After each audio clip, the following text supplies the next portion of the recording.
मुंबईत कांदिवली येथे एका सर्वसाधारण मराठी कुटुंबाला लालसिंग राजपुरोहित नामक शिवसेना कांदिवली विभाग प्रमुख मार्फत फसवण्यात आलं होतं। शिवसेनेची शाखा उघडण्यासाठी या महाभागाने या मराठी कुटुंबाकडनं ती जागा विकत घेतली, पण फक्त काही शुल्लक अमाउंट टोकन म्हणून दिली आणि उरलेली रक्कम 2 महिन्यात देतो सांगून ती पैसे त्यांनी आजतगायत दिलेच नाही।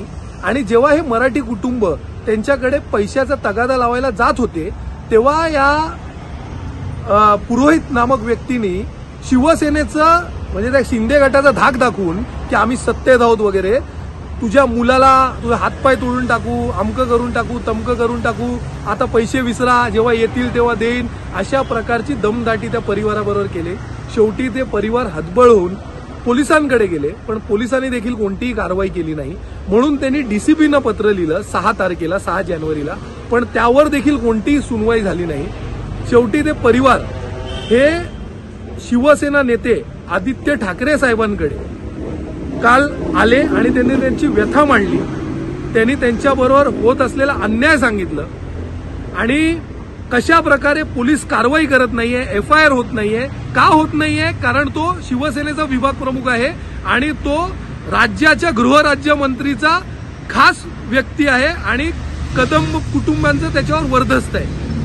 हे ऐकताच आदित्य साहेबांनी त्यांना आश्वस्त केलं की तुम्ही कोणतीही काळजी करू नका, जोपर्यंत त्यांच्यावर एफआयआर रजिस्टर होत नाही, तुम्हाला तुमचा गाळा, तुमची जागा परत मिळत नाही, तोपर्यंत शिवसेना पक्ष, ओरिजिनल शिवसेना पक्ष हा तुमच्या बरोबर या लढाईत असणार आणि तुम्हाला न्याय मिळवून देणार। त्या प्रकारे आदित्य साहेबांनी देवेंद्र फडणवीस राज्याचे मुख्यमंत्री यांना काल पत्र लिहिलं आणि कारवाई करायची मागणी केली। गृहराज्यमंत्रीचं वर्धस्त असल्यामुळे कारवाई होत नाही हे त्या पत्रात त्यांनी नमूद केलं आणि आज 24 तास उलटायच्या आधी पोलीस ऍक्शन मोडवर आली आणि त्या लालसिंग राजपुरोहित आणि त्याच्या 2 साथीदारांवर एफआयआर रजिस्टर झालेला आहे आणि आता त्या मराठी कुटुंबाला न्याय मिळणार। आणि महाराष्ट्रात मराठी माणसावर अन्याय झालं तर शिवसेना पेटून उठणार आणि अशा परप्रांत्यांना जे सन्माननीय बाळासाहेब ठाकरेंचं नाव आणि विचार